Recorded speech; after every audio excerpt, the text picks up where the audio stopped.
This is NBK, nothing but Knicks. When Sim passed the assist, you know that it's #1 show that breaks down the game. If you can't play defense, stay out my way. Dribble the ball, come down the lane. 5 seconds on the shot clock, who gon' win us the game? You wanna hear Nick updates and trade rumors? Post-game reviews, this the place to tune in. So tell a friend just to keep the ball moving. Like the page if you feeling the movement. Every game we coming to win. Give us a sub like a player that came off the bench. This is NBK, nothing but Knicks.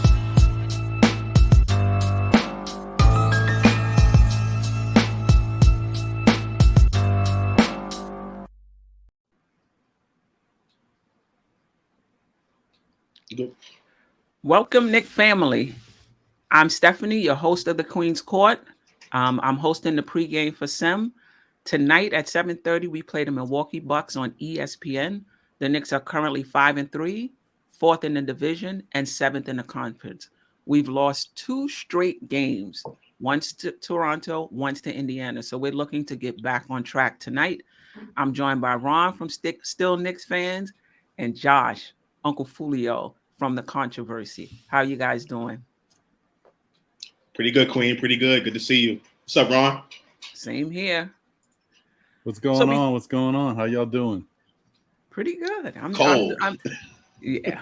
You call it really? Where you at? Wow. In North Carolina and Charlotte, I'm cold. I mean, I was in California for 5 years, so I'm still trying to get used to this East Coast weather. So I'm freezing. I got a little bit of a cold. So yeah. Josh act like he's not originally from New York City, but we're gonna let him. It's been a long time.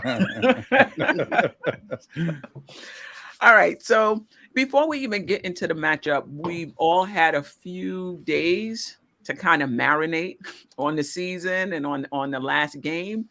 Before we get into the Bucks, how are we feeling about the Knicks overall? Mixed feelings, obviously. The season's been kind of up and down. I know when the season first started and we got up to that hot start, 5-1 or what have you, everyone was like, oh, we going to the championship. We're contending. RJ had a breakout game. But the last 2 games haven't been played well. I mean, let's just call it what it is. We have not been playing New York Knicks basketball. Our defense does not seem to be there. It's not the same as last season. And offensively, last game offensively, we had a lot of struggles with Indiana's great defense. So we got to be able to snap out of it. I feel like Tibbs is going to get the guys, on the right track at some point. We just got to be a little bit patient with it, and let's see where it goes. Yeah. Yeah, I agree. I think that it's the adjustment is not that big to be made. Knicks know they know what's going on in their locker room. They know what the basketball looks like on the court. I think I think it was yesterday. I saw a tweet from Mitch. Mitch said he's got things he's got to do better. He knows that he hasn't been playing that well in the past couple games. So I expect the Knicks to come out really energized and charged for this one. So it should be a fun matchup. Yeah, we usually respond well after a loss, though, not including Indy, right after that loss to Toronto. Right. But you know what? I feel pretty good. I mean, the big picture is we're 5-3. We're still gelling, in my opinion. Randall nor the bench has yet to play their best basketball. And I'm not saying Randall has played terribly, but he hasn't played his best basketball. RJ's coming into his own. I'm still concerned about the defense of our guards, but I'm going to try to wait until a quarter of the season, around 20 games, before I get really down. Before I get really down on them. But anyway, just a few more questions before we get into Milwaukee. Anybody worried about Randall? Randall's getting a lot of slander on Twitter, a lot of slander in the chat. You would think that he just hasn't showed up all season. Anybody worried about Randall at all? Absolutely not. Not at all. No question.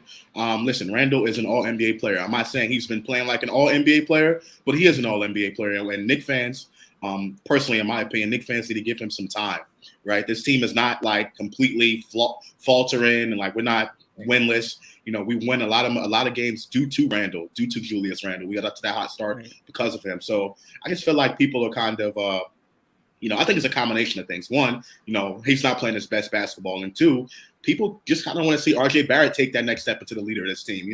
Somebody's got to say it. I know a lot of people want to see RJ Barrett, our homegrown guy, turn into the leader and the alpha on this team or what have you after his game against the Pelicans. So I think it's a combination of that. And personally, I feel like people are just trying to cook up this RJ versus Randall narrative, which I totally don't agree with at all. But I think Randall will be fine. Just give him some time. Without Randall, a lot of the open shots that we have wouldn't be there. I think he draws double teams, and I think that's a good thing for our offense. So they can still have to work out those little bit of kinks, and I think that Randall will eventually find himself this season. Before I get to Ron, just to piggyback off of what you said, I don't even see it as either or. I just think for us to be the team we want to be, we're going to need both RJ and Randall. Their game complements each other. They can play together. So I don't think there's any animosity or any adversity, in my opinion. And for those who say they want, RJ is the leader of this team. I mean, to that, I would say nobody on the Knicks is going to look to RJ for leadership. That is a veteran locker room. They're not looking, to RJ for leadership. But everybody, let me just bring Andy in. Everybody can lead in their own way. So I don't think it's just one person taking over the leadership of this team. I think it's going to be multiple players leading in their own way, and RJ is a part of that. Ron, and then we'll get to Andy, who just joined us. Yeah, I'm not worried in the least bit about Randall. I think Randall is going to do what Randall does. Like, one thing about Randall, he seems supremely confident. Last year's effort and what we saw by what he did out there is because he's so confident in his game and he knows what he can do on the court. So I don't think he's worried at all. I think he just thinks, you know what, it's a long season. I'm going to get right like I always do. It's no problem, nothing to worry about. Now, I will say they got to worry about other things, but Randall is only, I keep saying it, Randall's not the problem. He's just a symptom of the problem, when he doesn't play well. So right. I think it should be fine. Andy, just after, two questions for you since you just joined us. The first, having marinated for a few days after that last game, and you didn't get a chance to talk about it. How are you feeling now about the Knicks, and are you worried at all about Randall? And let me just say, shout out to Sim, who's sending us love for holding it down. Of course, my brother, we got you, no problem. Yeah, shout out to Sim, shout out to you, Steph, Josh, Ron. Happy to be joining you. Sorry for being late, but internet issues, and I only joined in a little bit late because if Sim was here, I would probably skip it because I would get those Isaiah jokes. So I don't want to be on the wrong end of the jokes. So because it's not not Sim here, I decided to join in. Appreciate Steph, like you said. Last time I was talking about Randall, he wasn't playing so well. But in that last game, despite the loss, I saw a little bit more from Randall than I expected. I was thinking it might be a longer slump for him, but after those 2-3 quarters, I was like, I think we got the Randall back that we were expecting. And first thing that came into my mind is they were playing an away game. Maybe that that one night in the hotel without the kids helped him. So I'm gonna bounce it off on the kids. Those bad play at home. We didn't get the W as a team, but I think it wasn't that bad of a game. Listen, Miles Turner had a career night from 3, and I said that it depends what kind of Miles Turner is gonna be on the court. He did say that. And I never expect him having a career game from 3. So listen, like we said, he's a really wavy and inconsistent guy, but unfortunately for the Knicks, he had a great night that game. And next to the other one, and the Bucks are next. I don't think it's going to be much easier, but let's hope we get a W at least this time. Yeah, definitely. I rewatched the Indy game, and our guard play defensively was atrocious. Just no resistance when their guards tried to drive. And I agree that we shouldn't make any drastic changes right now as far as change or trades or changing the starting lineup. But I'm starting to agree with many fans that if Kemba Fournier's defense is really bad, that I think it's okay to bring in Rose a little early and maybe give Grimes or somebody else a few of Rose minutes in that second unit. If I don't think you should do it like ahead of time, but just if you just feel like it's just not working, it's atrocious over and over, getting beat, just to try it to mix it up. And I will say I would be shocked if I picked us to be in the third seed. I would be shocked if we end up in the third seed with the way our guards are playing on the perimeter. But any thoughts on that? Nothing drastic, but what are your thoughts about bringing in any defensive-minded player for a few minutes if things are getting out of hand defensively? Well, the Knicks absolutely have to do that at some point. Not take away major minutes, but I do think it is apropos to have Grimes and McBride out there for a little bit, just to play a little bit of defense. Probably get us to the next quarter or what have you. But listen, I'll say one extreme, right? Mm-hmm. If this is the way the Kemba that we got, right? This same Kemba who's inconsistent, who's not going to play defense, and he can't get a shot. How could you honestly say we improved at the point guard position in the offseason? How could we say that? I mean, I understand, we got him for a deal, but, if this is the Kemba that we got, like, where's the improvement? Where's the net positive over Elfrid Payton? So I just think that we have to really consider those things. And, I guess the length of the season, we'll be able to figure that out. But right now, we got to have Kemba playing better. Yeah. Any other thoughts on that topic? Well, I'd actually like to see, maybe even if it's not so much a different personnel switch as far as bringing some of the young guys into the game and giving us a little different look. If Tibbs is so dead set against it, then how about give us another option as far as lineups out there? Give us another look. And when I say that, I'm saying maybe the Knicks try to go big, but in a way that is big in the front court. I mean, basically the guard area. Mm-hmm. I always get confused sometimes with backcourt, front court. Yeah. But so how about having RJ at the point, Fournier at the 2, and then Burks at the 3, with the combination of either Taj and Mitch or Taj and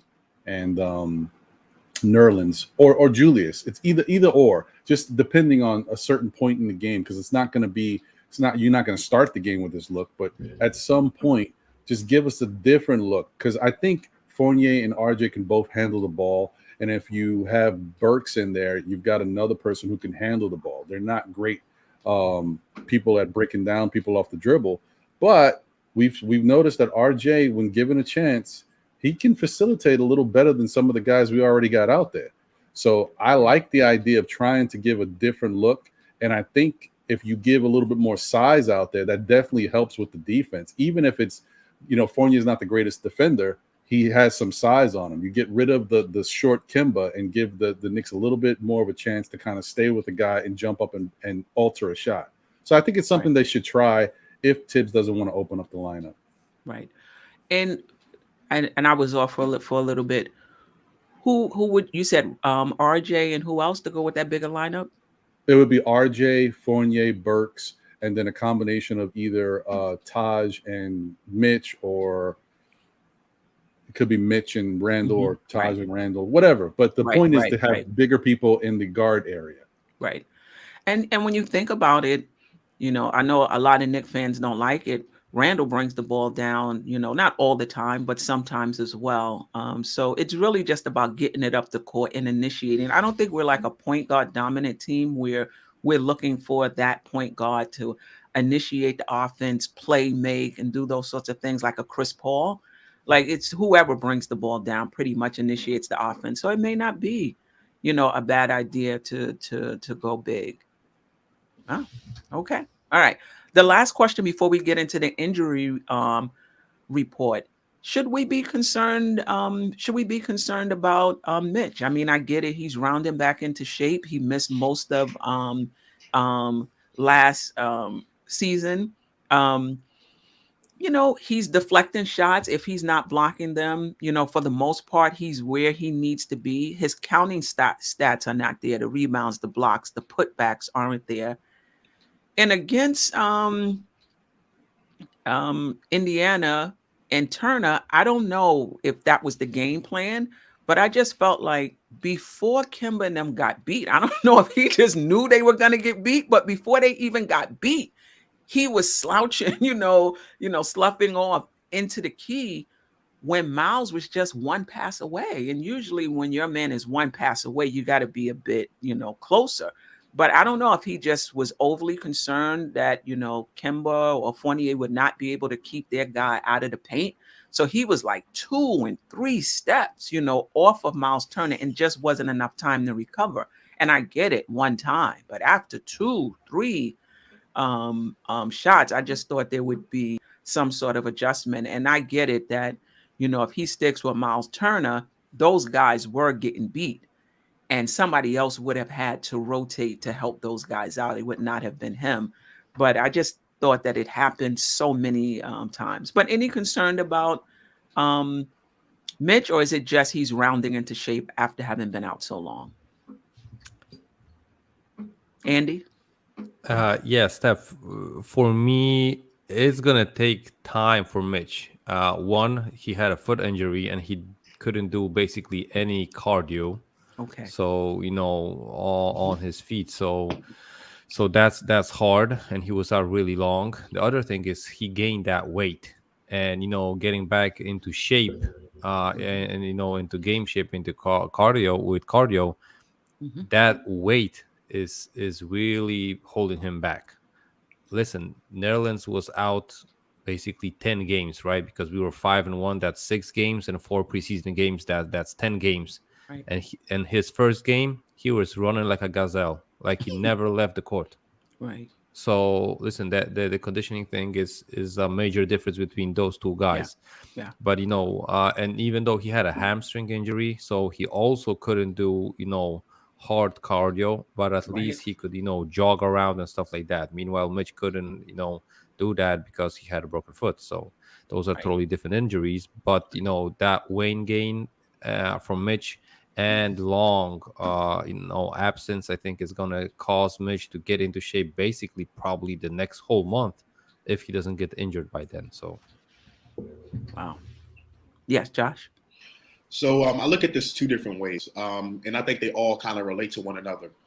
First and foremost, the last game against the Pacers, the Knicks won the points in the paint matchup. They won that points in the paint battle. Coming into that game, we were concerned about the Knicks being able to score in the paint because all the Knicks were doing were shooting threes at the time. That was their offense. Mm-hmm. So I think that Mitchell Robinson and his, stepping off to try to help out in the paint a little bit more, prevented the Pacers from scoring all those points in the paint that we were talking about. Also, I just think, over the years, Mitchell Robinson, one of his, I would say, weaknesses on defense is being able to guard 5s and big men who can step out and shoot the 3-pointer. That's his biggest weakness. He can be able to defend in the paint pretty good. Definitely, developed that part of his game. But as far as stepping out to defend those bigs who can shoot threes, he's just not been able to do that yet. Last season against Al Horford lit him up from behind the arc. This game, Miles Turner against Jonas, Valanciunas lit him up. You know what I'm saying? And then, also, what's the Pacers' big man off the bench? The one from the European guy from Georgia. Bataze knocking down threes. So, I just think that that's a part of Mitchell Robinson's game that he has to work on.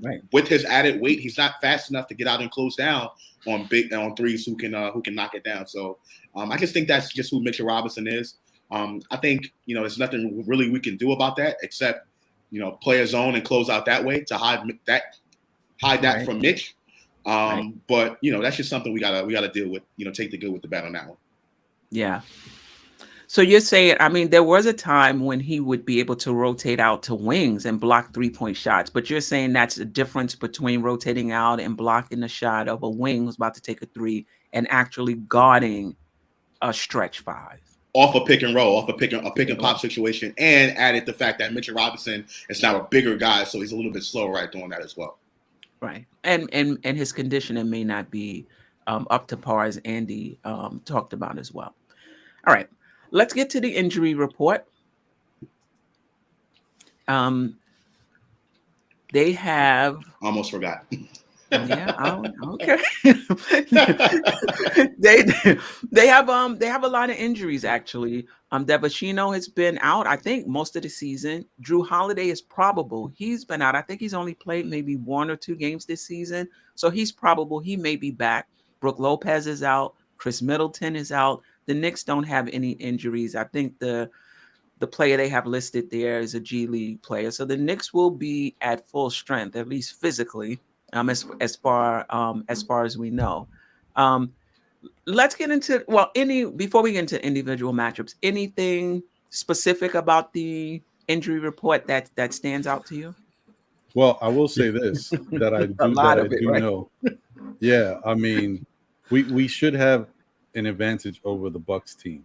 Okay, we're the team that's healthier, so we should be able to win this game if we execute our game the right way. However, I do know that they are getting Bobby Portis back tonight because Bobby Portis hasn't been playing, so he's coming back tonight, and that could be a little bit more of that same issue that Mitch has been having because he's going to have to either guard Bobby Portis or Giannis, and we know that Giannis is now stretching the floor, and we know Bobby Portis can stretch the floor.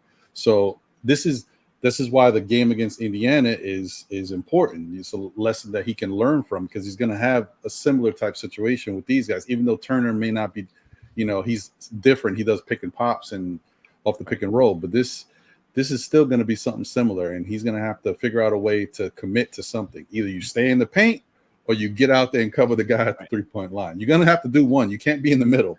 Right. Let's take a look at the matchups. Because it's kind of interesting in terms of how Tom Thibodeau is going to play this. So Kemba Walker and George Hill, or if Drew Holiday is back, it'll be Drew Holiday. Evan Fournier and Grayson Allen, he's a shooter. RJ Barrett and Pat Connington. Now, is Julius playing Giannis? Probably. And Mitchell Robinson playing Giannis. His brother. Oh, Thanasis, yeah. Thanasis, thank you, Thanasis. He's they're really small. Yeah. So I mean, outside of Giannis, I mean, Thanasis he's not a 7-footer. He's not even 6'10", I believe. He's like 6'7", something like that. Yeah, right. That's a weird one. Yeah, I think it's gonna create some matchup problems. I mean, because who do you put Julius on? Mitch? I don't know if you could put him on Giannis. I don't know if you could put Mitch on what is Thanasis? Thanasis, yep. Yeah. So that's going to be a tough one. But let's just start at the top. Talk about Kemba Walker and George Hill / Drew Holiday. Drew Holiday is probable. I think he's going to play. I think I read somewhere on Twitter where he even said that he would play tonight, but they still have him listed as probable. Any thoughts on that matchup, whether it's George Hill or Drew Holiday? Well, for me, it's very. Go ahead, Ron. No, I was just gonna say I'm worried about it. If it is Drew Holiday, I'm really worried. That makes all the difference in the world. Kemba might have a fighting chance against George Hill. George Hill is not a slouch on defense, but he's no Drew Holiday. So I think Kemba can still go out there and do some things. And I think I'm expecting Kemba to really get busy after what he showed in Indiana. I know he doesn't want that that he has a sour taste in his mouth from that performance. So I expect him to come out and try to really go after it. So if it's Drew Holiday, that's a big problem because no matter what Kemba goes out there and tries to do, Drew Holiday is a lockdown defender. Even at his not 100%, he's probably somebody who can give Kemba fits. So I hope that's not the case, but we'll see. Yeah, Josh, I'm sorry. Oh, I was going to say I totally agree with you. I think Drew Holiday is a mid-range sniper. he can just pick us apart with that mid-range game that he played, that he's been playing for so many years. So, I mean, I definitely hope that he's not playing tonight. I think it definitely will be an easier matchup to go up against George Hill. Not sleeping on him either. He is a crafty veteran. But I do think Kemba, no matter who's out there tonight, Kemba has to step it up and knock down his open three-point shots when he has them. Because without that, I mean, I just think he's quote-unquote a liability on the floor, to be honest with you. If he's not knocking down shots, defensively, he's not going to give you anything. So I just don't really see a point for him out there. So Kemba has to step it up for sure. I think Kemba, if he's not hitting his shots, he's unplayable in my opinion. And I know that may sound pretty strong, but he's such a liability on defense. Now he does give us the effort is there. He will sacrifice his body and step in front of a guy and take the charge, but he dies on those screens. He just dies on the screen. Like there is no fighting over the top. Of course, you're going to be behind a little bit. Let me try to get back into play. No, he just dies on those screens. So if he's not playing with effort, if he's not fighting over the screens, doing his best to get back into a play, and he's not hitting his shots, I just think he's unplayable because the thing with Kemba is you're looking for that net positive, right? He's giving up points, but yet he's scoring. And so when you look at it at the end of the day, you're getting more than you're giving up. If he's not shooting well, what are you getting? I think you have to. Now, I will say he will space the floor because you do have to respect him, right? So you do have that, and he will move the ball around. You do have that. And I guess you have to weigh that out. Is that as important when he's not shooting to keep him out there just for the floor space? And I say no. I think we have other guys that can space the floor as well. Anybody else want to say anything on that matchup before? Oh, I just wanted to say the chat is buzzing, so it looks like unfortunately for us, Drew Holiday is playing. Okay. Nothing we can do about that. We just got to go play. Yeah, and shout out to the chat for joining us today. Corey Jones, David L, Kendrick Scott, Adam Gatson, JJ, and all the rest of you. Appreciate you. Appreciate your takes and all your support. But yeah, if Drew Holiday is back, listen, I think even with George Hill, he's at a disadvantage. But I think with Drew, even more so. And Drew is one of the premier, in my opinion, defenders at that position. All right. And so he's going to make it hard for Kemba to score. I think Kemba's going to have a hard time getting around him. Not that he's trying to get to the basket anyway. But anything else on that before we move to that next matchup? Kemba just got to step it up. That's pretty much it. Yeah. All right. So let's move to the next matchup. Evan Fournier and Grayson Allen. Any thoughts on that? Fournier should win this matchup. Fournier should definitely win this matchup. I think with his experience, and he's been a little bit better on defense. He's not the best, but he's been a little bit better on defense. I think he should definitely win this matchup. But again, same as Kemba. Got to be able to knock down your shots. Evan Fournier has been open after being open and wide open three after wide open three, and he's just been missing terribly. And I'm sorry, Andy, I know that's your guy, but he has to step it up. Plain and simple. Real King said, nah, Grayson better than Fournier. Wow. Oh, wow. Wow. I wouldn't say that. I wouldn't go that far. He is a dirty player, though, so. I don't know. Go ahead, Ron. I was just gonna say, Grayson Allen does have the explosiveness right now that Fournier may lack at this point in his career. But that's and he might be a little bit better of a defender too. So he was under that Utah thumb for quite some time. But I like Fournier tonight. I think Fournier is going to have a pretty good game. Actually, I think he's going to give us around that 18-point mark, and if things go really right, maybe more. But I think the thing about these players, they're new, right? So we got to think about the other thing is like they're trying to find themselves in the offense that Tibbs is running. But are we creating the best opportunities for them to get hot? Like a guy like Fournier, are we doing what he needs to kind of get in the rhythm? Because he seems a little bit like a rhythm type player. Are we getting him to his spots and getting him like maybe he needs a couple layups.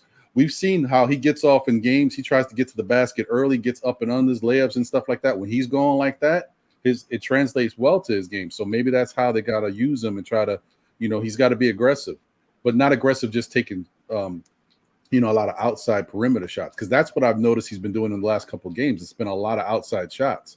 We need him to kind of, get back to getting some of that Euro basketball and get into the cup, because he's really good at it. Yeah, I mean, in watching the Indy game, he got a lot of open shots. He just didn't hit them. So, I think if he gets those shots tonight, I think he'll hit them. He's somebody who cares about his craft. He'll go in the gym as well and put up extra shots. So I know he didn't shoot well. And I think he'll shoot better tonight. If he gets those same shots he had a lot of good shots yesterday. I mean, when we play Indiana, I think he'll hit them down. He'll hit them this time around. I think he wins that matchup with Grayson Allen. Now, defensively, I think Fournier is a better defensive player than he's shown. Like he just does not look good defensively at all. And he's another one that I don't see fighting over those screens as well. I think he can play better defense. I have more hope for Fournier defensively than I do for Kemba. I think he can do a bit better. Andy, anything on this matchup? Yeah, I think Evan is playing currently at the Knicks really safe. I think he doesn't want to be that guy that's gonna, trigger Randall the wrong way and stuff like that. I think I see in him, in his even body language, when somebody takes a free throw, he of course is going in, slap the hands and stuff like that. Mm-hmm. But I think he's just that one possession, two possessions from being that kind of a mad person to point out mistakes from these guys. I just feel like he's, he doesn't want to be the leader because, he's a new guy and he knows that probably Randall, wants to be the alpha, and he probably might even not be the second guy on the team that, guys are going to look up to. Because we got to remember that Kemba was a franchise player. They have D-Rose on the bench, so I don't think he's looking to be that guy. But I feel that he's getting really mad at, maybe not the Indy game, but the games before. When Randall was, some kind of slouching on defense, I really saw possessions when Fournier left his man, try to mark that he's going to cover Randall's man. But he just marked it because he was thinking that Randall's going to have that split second to make a move and stop up to his guy. But he didn't do it. So he just, passed it up. And he's not going to take the blame for someone else's guy. Right. And this is also the case about the screens. And many of these teams play, high screens and try to pick off Kemba and pick off Fournier of it, because they know that the chemistry between those two guys and the center, all Randall, still isn't perfect. That's why many of teams play us versus that, because they know that maybe the communication isn't there yet. The game plan might be one thing, but it still needs communication, right? You got to tell, if he's going to go over, and it's only the angles of the screen. You can basically tell, when they should be going, under or over. And I still think the communication isn't working, on 100%. But, having tapes on our bench, I think it's just it's just a question when it's going to be perfect. So, right. Okay. Anything else on that matchup? All right. No, I was just gonna say I think I want Fournier to get that I want to see angry Fournier. That's what I want to see, because one of the big things that we were talking about with Fournier is that this dude's got moxie, man. He's not one of those dudes that backs down. He's got that New York grit type of personality, and we really haven't seen that yet. So I don't know what it's gonna take to get him there. I know what Andy just said, and I'm a little worried about that, because maybe that's what he's worried about. If he gets there, then maybe him and Randall might butt heads. But I think we need that for the betterment of the team. We need somebody that's got to kick it in gear and get these guys, hyped up, and let's play. So I would like to see it. I tell you what, if Evan Fournier drives to the paint tonight and Grayson Allen's guarding him, let Grayson Allen trip him up or foul him really hard, and we'll see what happens. Yeah. And I listen, will. Yes, go Steph, ahead, Andy. just to piggyback still on the Fournier thing. Mhm. You know, he didn't make shots in the Pacers game, but like Steph said, he had open shots, and I'd rather players take open shots than take really bad shots or situational Right. shots or wait to the end of the clock and then just pull up a turnaround, whatever. So that's one thing. And to Ron's point, if you want to see Fournier take it over, I think like a game when Randall would be sitting out, like for I don't know personal reasons, whatever, or a minor injury, like from he would be not even warming up for that game. I think that might put Evan at the at the alpha position, because I don't think RJ is ready and would try to be the alpha, with the vets like he has around him at this point. Mhm. So I think Right. that in that kind of a game, I would think that Fournier could be that man from possession, for the first possession of the game. Yeah, I think the other thing I want to say about Fournier is he's looking a bit like RJ from last year in the sense of not like just allowing the game to come to him. If his shot comes, he'll take it. If it doesn't, he needs to, go get the bucket. Like when you have the basketball, you are in command of the offense now. Do you want to shoot it? Do you want to drive? Do you want to pass it? Like play with force. And that's what I'm not seeing in him. I feel like, and it could be any, like you're saying, he's just trying to fit in. He doesn't want to, upset the apple cart or whatever it is. But I need him to play aggressive, and I need him to play with force and not just, I'm just going to wait here. If the ball comes to me, I'll take a shot. And, if it doesn't, it's okay. It's not okay. I think all hands on deck after losing 2 games, and all hands on deck just in this Eastern Conference that right now looks pretty stacked. Yeah. And I just want, last thing I was going to say about this. Yeah. I agree with that, because it's not like it's on Fournier to do certain things. It's just the difference is Fournier's game. He's a difference maker. So we need him to do that type of stuff, because he can't, that I think that's how good his game is, how he affects us. So I agree with you on that. Right. Let's get to, I want to say something to Adam Butt, who wants Randall in the paint for the whole first quarter. I don't really see Randall being that successful in the paint in terms of scoring. I see him being very successful in terms of moving the ball around, but they're putting Brogdon on him, and he couldn't even push Brogdon out of, like back him down and get the position he wanted. Brogdon was able to hold his ground.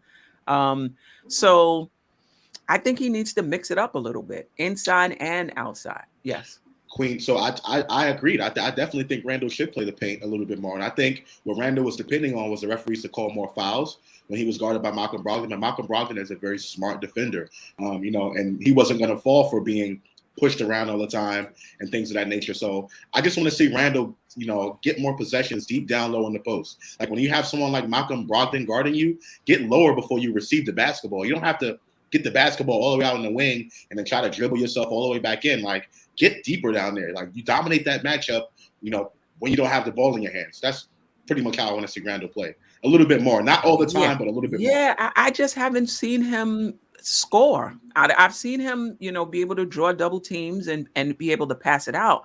But they're playing him with points. They did it with Marcus Smart. They're doing it with Brogdon. Like, they're bringing smaller.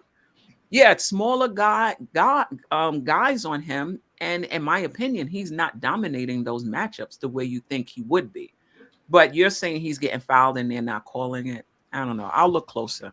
Well, not just that, but I think Randall's taking the ball a little bit too far out. I want him to get deeper inside, and own that. Yes, own the block. Own the block. Randall has not owned the block. He's still trying to play like a perimeter player all the time. So I just want to see him get a little bit deeper in there and win those matchups. And then when he does turn into the lane, it's with this herky-jerky shot. Like, you could shoot over Brogdon. Like, you don't even need a lot of movement. You get very efficient movement, turn and shoot. But anyway, that's my guy. But, criticism still. All right, let's move to the next matchup, and that's RJ Barrett against Pat Connington. Pat Connington has been filling in due to the injuries. Then he's playing, he's playing okay in terms of shooting the ball. He's playing okay defensively.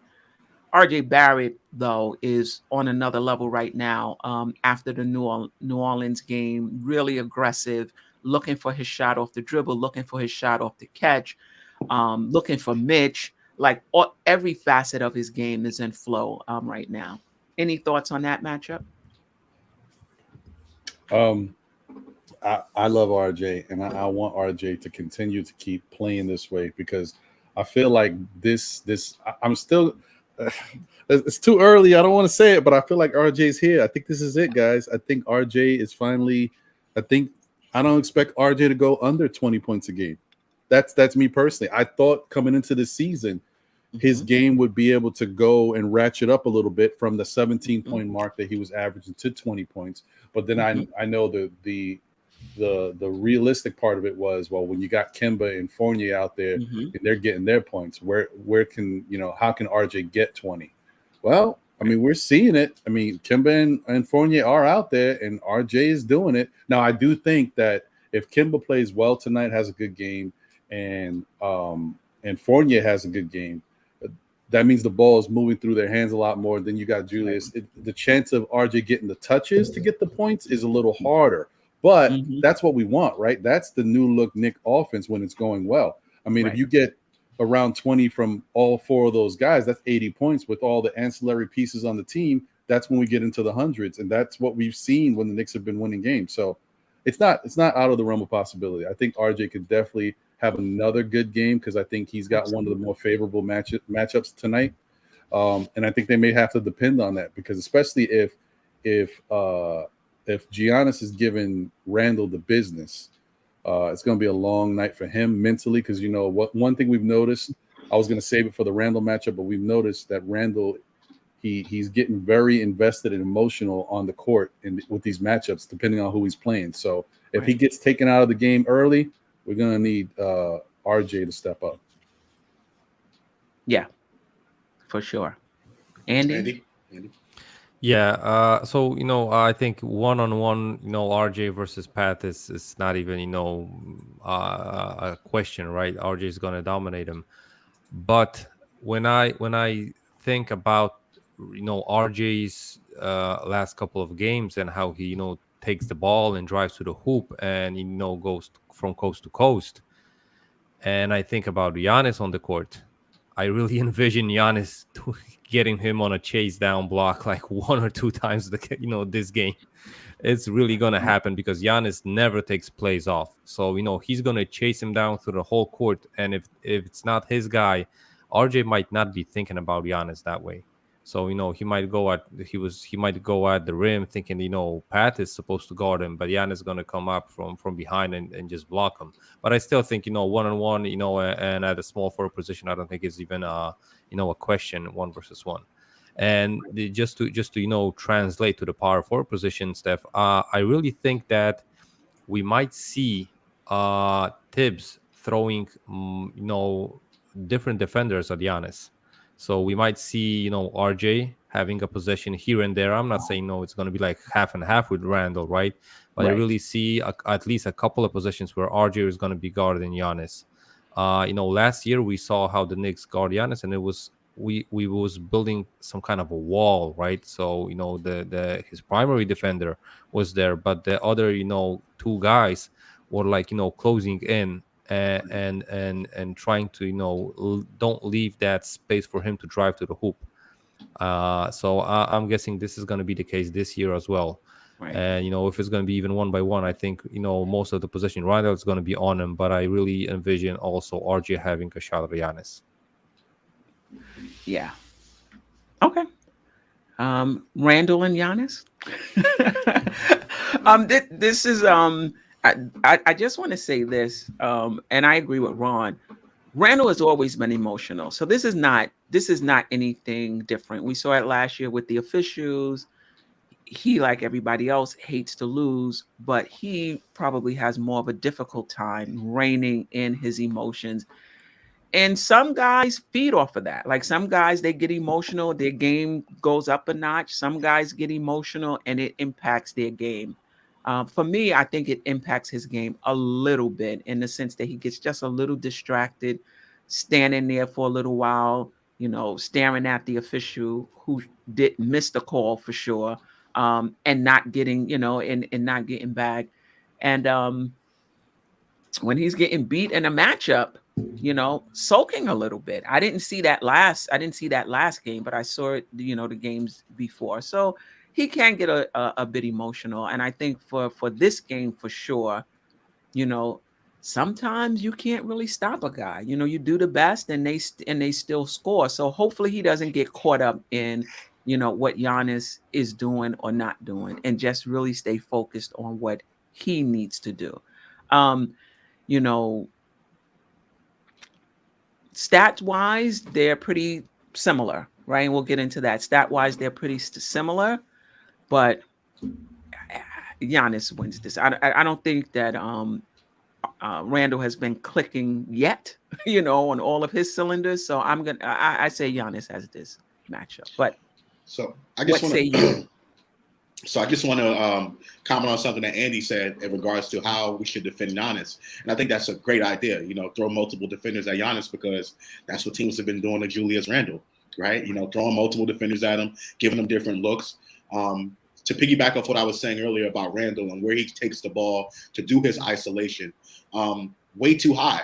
So if you give Randle the ball too high on when he's with his back to the basket and you put a smaller guy on him, Randall's not going to win as far as getting around that smaller defender, because the smaller defender is quicker, right? Your guards and your wings are going to be quick enough to defend that, right? So right.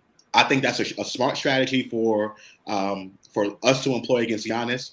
My big thing with Giannis, my only concern is if we miss our threes, Giannis can go coast to coast, because our transition defense is terrible. Absolutely terrible. So that's just my big concern with Giannis. He's going to get his points no matter what. But I do think there is a way we can be able to defend him to limit his effectiveness out there. And let's just add I just want to add with building a wall around him. He's shooting better, and his shot looks really smooth. He's shooting off the dribble. He's shooting the three, as well. Now he's not a all world shooter, but he's definitely not the Giannis we saw like 2 years ago, where he wouldn't even take a shot, so you kind of have to respect him, now that he's taking them and making them, I wouldn't say at a great clip. Yeah, Giannis. So Giannis, I think 2 years ago, people were leaving Giannis wide open. You see him like take a couple dribbles and then like wait and then take the shot, and he started making it last season. I don't think you have to play up on Giannis as much. I don't think that's a smart idea, because he's going to go right around you and dunk the basketball. Right. But if you just put up a little bit of a contest, I think you can get Giannis off his game. He's not knocking down fully contested, 3-point shots. Right. That's not him. Right. Agreed. Yeah, I think that's probably the best course of action. What you said, throwing multiple defenders at him. This is where, look, I don't care what Tibbs' philosophy is about using his guys, but if you got Jericho Sims on the bench, you got Taj, you got Nerlens, you got everybody needs to be thrown at Giannis to try to give him different looks, slow him down, get him into some trouble a little bit, whatever you're going to, because you're not stopping. Giannis is I don't think I've ever seen a big guy play the way he plays, just constant running nonstop up and down the court. Like, it's just too much. Like, it's just the conditioning and his level of speed. He's going to give Julius fits tonight. So Julius, I expect, is going to lay off of him a little bit. He's going to dare him to take those outside shots. Right. And if Giannis hits him, it could be the difference in the game if he hits a bunch of them. But I don't think he will, because even though he's a much better shooter, he's not that consistent yet. Right. But he's definitely knocking them down at a higher clip. So I think Julius is going to be smart and try to play off him a little bit, because the foot speed, like you said, Josh, he's going to get torched. It's going to be bad. So I think that's the best way to deal with him. Giannis is a monster. And I also agree with the fact that you're saying, and that's big, because I was going to say, I was saving it for the matchup, that I feel like when Julius backs a player down, he's getting small, man. I don't feel like he's enforcing his will or looking like the Julius we've seen in the past. I feel like it's like a detriment. So if he starts off lower in the box, lower in the paint, no one's going to stop him. No one's going to stop him. I agree with you. So much easier from the score. Yeah. Okay, but in order to do that, he has to do his work early. Yes. Right. In order to Yes. get Right. that position, he has to No do his question. work early. Yeah. Oh yeah. Yeah, but okay. I mean, it's not the first time this has happened, right? So at this point, you would think he would have figured that out. But anyway, Right. Mitch and Thanasis, and this is more of the issue because maybe we can go small ball. I mean, Thanasis is what 6'7", 6'8". Mitch Yeah. is 7 foot, 7'1". What do you think about that matchup? I like Obi versus Thanasis. I can't stand Thanasis Antetokounmpo, and if I never have to say his name again, I never want to. But it's just something about saying it. It just I don't know. I want Obi against Thanasis. I want Obi to dunk all over Thanasis. I want Obi to run up and down, shoot threes in Thanasis's face. He deserves all of it. Okay. But yeah, I think the small ball lineup will work pretty good against him. I think that, I mean, if there was ever a night that Tips could, definitely, pull it out the bag, this is one of those. If Thanasis is really still going to be the starter, because I wouldn't be surprised if they put Bobby Portis as a starter instead of him. I know that Thanasis is on the list at the moment on the lineups, but anything could change. Yeah. But yeah, I definitely like our odds. And this is definitely a moment where you can go to Mitch, and Mitch should be able to do a lot, little jump hooks and stuff. Come on, if you're close to the basket, Mitch should be able to do a little jump hook into the rim over Thanasis Antetokounmpo. So I would love to see it. I don't know if he's ready to do that, but if there's any night to feature Mitch a little bit, come on, this is it. So. Yeah, but you got to feature somebody who's shown that they can shoot. I mean, but a jump hook is not necessarily, the realistic chances of that shot going in when you're really close to the basket. He's already going to have position because he's going to be down there rebounding anyway. I think it's something a little easier to pull off than trying to have Mitch take a two-handed shot. I don't trust that right now, but a little jump hook or getting him with some lobs, whatever you got to do to kind of free up some opportunities for Mitch. Mitch have a double-double tonight. Wow. Okay. Anybody else? I'm going to say I want to see the Knicks run a 4-5 pick and roll. Try to get Thanasis on Randall. I think Randall can win that matchup if he gets switched on to him.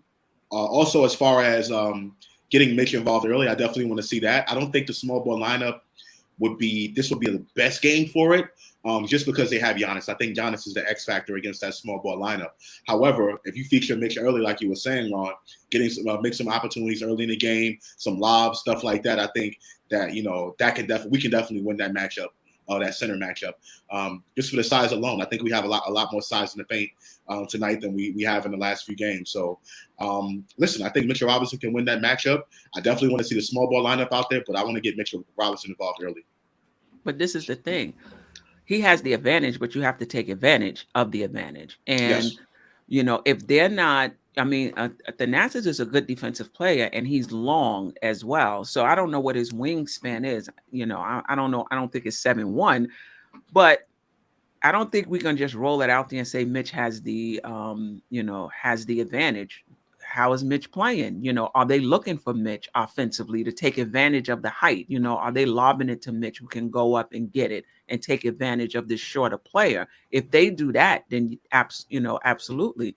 In terms of being quick to the ball as well, he's a quicker player, being able to keep him off the offensive boards. I think Mitch may have had double digit defensive, rebounds. But he hasn't been rebounding that great either in terms of counting stats. I mean, you have to go back and really see, has he missed any defensive rebounds? That I don't know.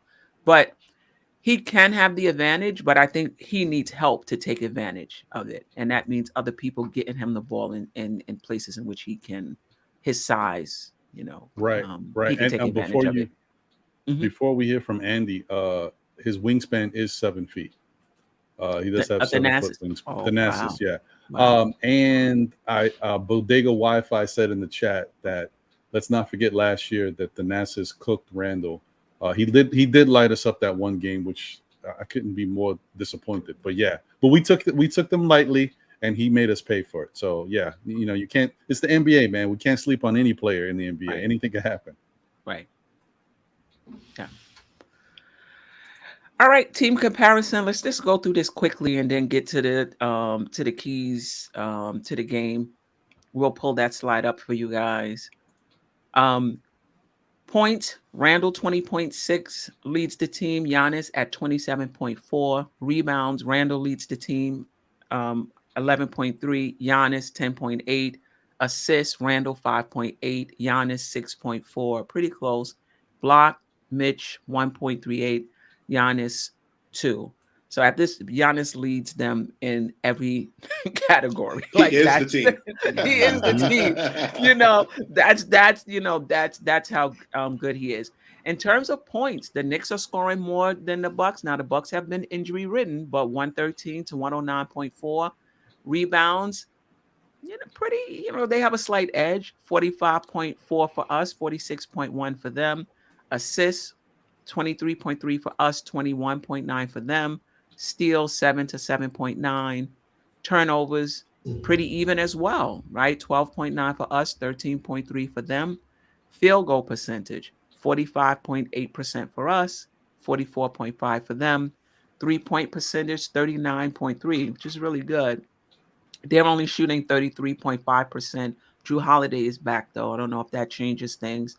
And we got to get better at the free throw line. 73.9. I think that's somewhere in the 20s for the league, I believe. And they're shooting 76.2. And I didn't, let me see if I can anybody read that? I did not copy those down. Points in the paint, second chance point. It looks pretty. Yep. Yeah, I can read it. Mm-hmm. So the Knicks average 44 points in the paint. The Milwaukee Bucks 42.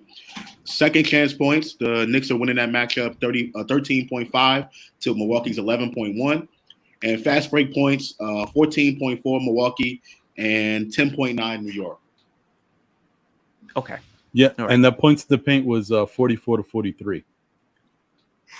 Oh, sorry. What did I say? 44 to 42. Okay, sorry. Yep. Okay, so pretty close. Pretty close. Points in the paint. Before we get to the keys to the game, anything about any of those individual stats or team stats that stick out to you? Yes. I mean, listen, for me, I think this is a winnable game. I know Knicks fans might not feel the same way, but I think this game is definitely winnable, particularly if you look at the fact with the amount of injuries that Milwaukee has, that they're out. I think the Knicks can definitely make some noise happen. And when I look at these stats, what this tells me is if you take Giannis out the game, Knicks can win this ball game. No question. All you got to do is take Giannis out. So we just got to figure that out. I think it's going to be a tough task. I'm not saying it's easy, but there is a way for us to be able to win this game and perform well. We just got to go out and execute. Yeah. Yes, definitely. Andy, anything that sticks out to you? Yeah, listen, from all these numbers, basically, it looks like the Knicks should win the game.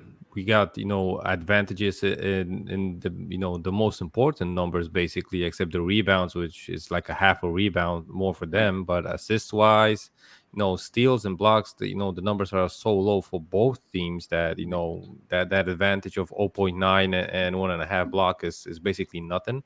Mm-hmm. And the percentage, the field goal percentage and 3-point percentage, in 3-point percentages we have 6% more, so that's a huge advantage. Right, that's the biggest advantage on the board actually.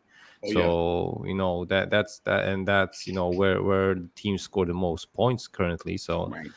And from the bottom stats, points in the paint, second chance points, fast break points, only we lose on fast break points, which is like 2 dunks. So I think, like Joy said, this is a winnable game considering their injuries. But, after these 2 losses, it's hard to give us, a W before we, tip the ball on the court. Yeah. That's true. Actually, what I want to see from the Knicks, and it may not just be from this game, it may be going forward until they can figure out what's going on in the defensive end. I'm looking at these stats, and I'm like, the Knicks are right there in a lot of this stuff, if not leading. But I think the Knicks should make a concentrated effort on getting rebounds.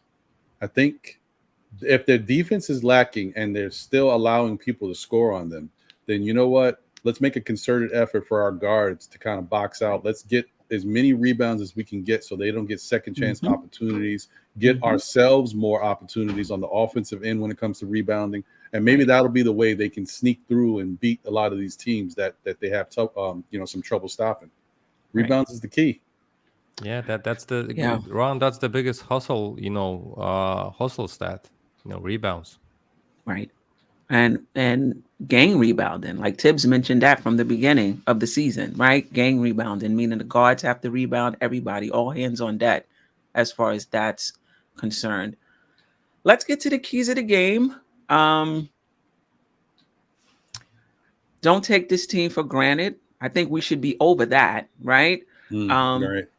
Defensive intensity and crisp rotations. And for me, that means, let it be said that, listen, I did the best that I could. They just hit the shot. I was right there. I contested the shot. They just hit it. Or he was bigger than me and he just backed me down and there wasn't anything I can do.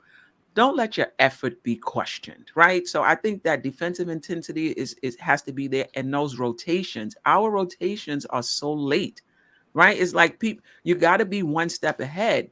You should know, okay, if he passes here, I'm going to have to move. So we got to be crisp on our rotations.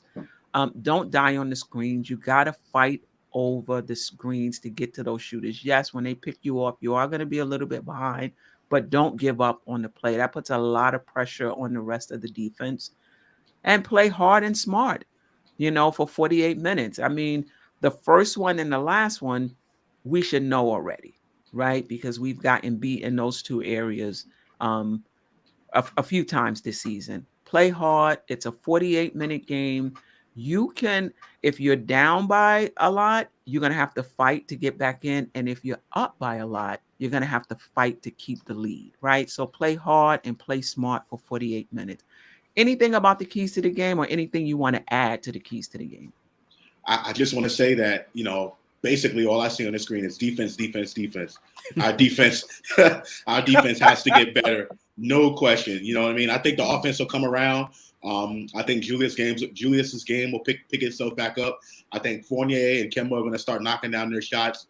The defense is the concern. I think there's, no ifs, ands, or buts about that. We got to be able to play better on defense. Yeah, for sure. Andy? Yeah, I would add, because of just Giannis on their team, I would add, if our defense isn't working, sooner adjustments. We can't wait till halftime to make an adjustment on defense if he's scoring at will. We have to, switch it up even the first quarter. Try something else. I don't know. Don't go over the screens. Just go under, whatever. Just, Right. maybe ice the screen. Try anything possible. So he doesn't, has his mind set even, on the offensive move that he's going to do before he gets the ball in his hands. Right. He has to question himself. He needs to get the ball and then think, okay, I see they might double from this way. They might, try something here, Right.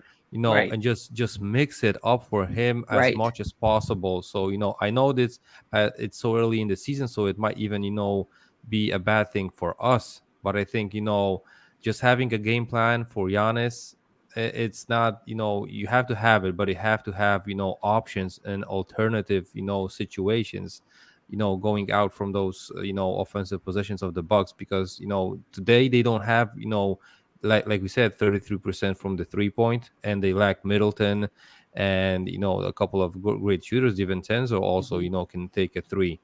They don't have that firepower from, beyond the arc, but that means, maybe they're gonna, rely on Giannis so much that you gotta cut him off, maybe this way, maybe that way. So just I know it's hard for Tibbs because he's such stubborn, and he might try to use the same game plan through the whole game because he worked on it before this game so long and stuff like that.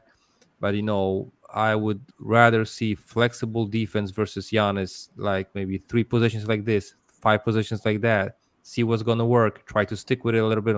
If he figures it out, then switch it up again, and throw everything at him. Every option we have, just to try to stop it. And listen, If he scores 35 points, I'm cool with it because I know Yeah. he can go for 50. So Right. 35 is I'm Right. cool with cool with it. So, as long as we get the W, I'm cool with, he can score 100 for me if we get the W. So Right.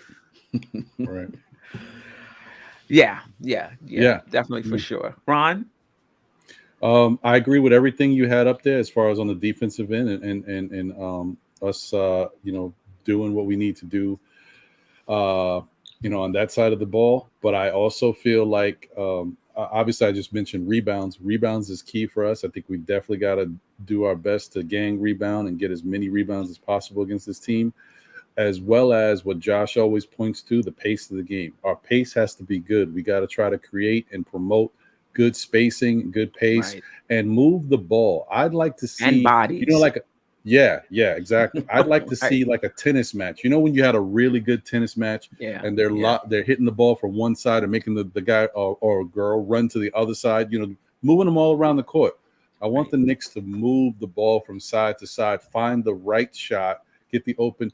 I'm going to point to, the bench play early in the season between Quickly, Burks, and Rose, where they passed up different shots to find which one of them was going to get the better shot, and they made the right pass and they moved the defense, so the defense had to keep adjusting until you got a wide open shot. But the point is, not only are you getting a wide open shot, you're making the defense run around and work. Getting them tired, making them use use their energy. So that's what I want to see.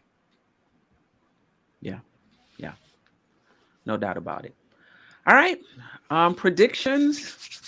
Last words before we get out of here and prepare for this game, 7:30 p.m. on ESPN, ladies and gentlemen. Do we know if it's also simulcast on MSG? Do not know. I can check it for you. Let me see.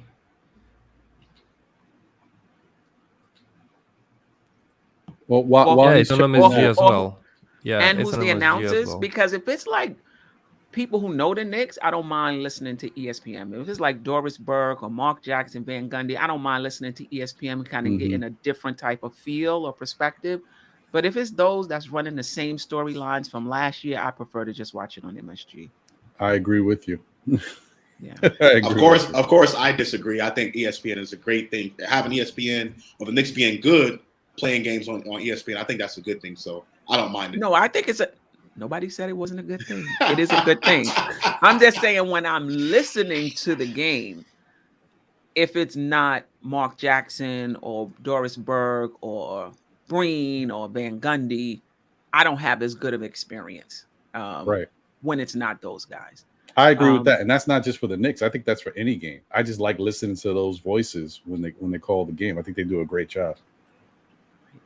Right. Who wants to go Has first? Nothing to do about slandering the Knicks, Josh. Nothing at all. All right. Let's go around the horn and get predictions and last words. Let's start with Andy. Listen, I think we're gonna get a W, but it's gonna be less than 3 points. It's gonna be such a close game, and I just hope we get a W.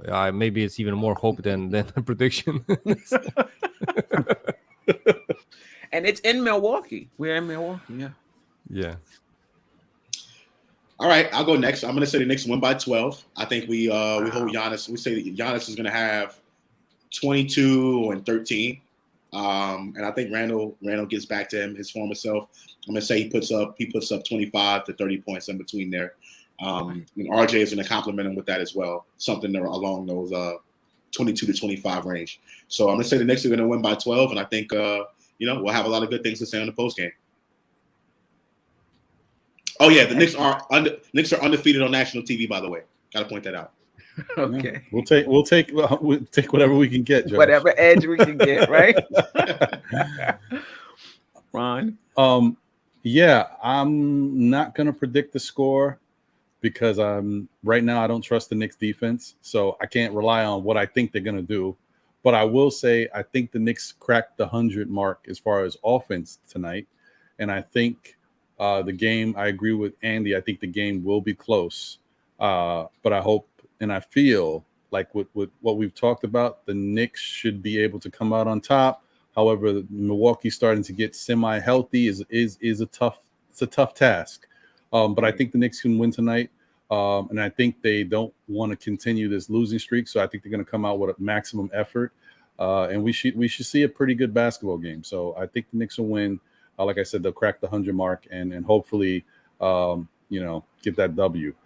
Other than that, I just want to say, as far as my last words, once again, always thank you for having me on the MBK platform. Sim, I know you out there watching somewhere, enjoying yourself. Shaba. Have a pina colada on me, man. Thank you to Josh, Andy, and Steph for having me as usual.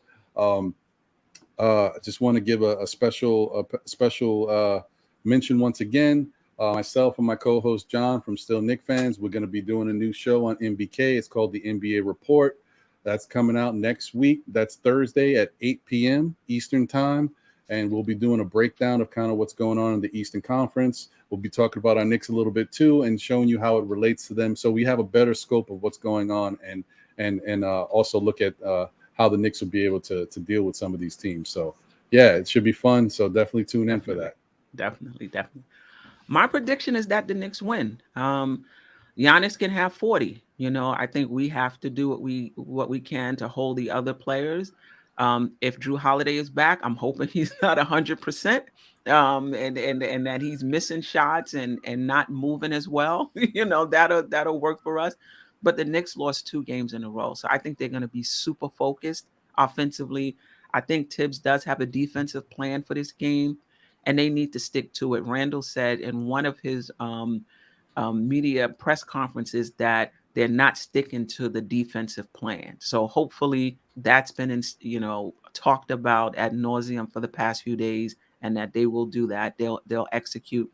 As far as my last words, I appreciate you, Andy, Josh, Ron, for coming on.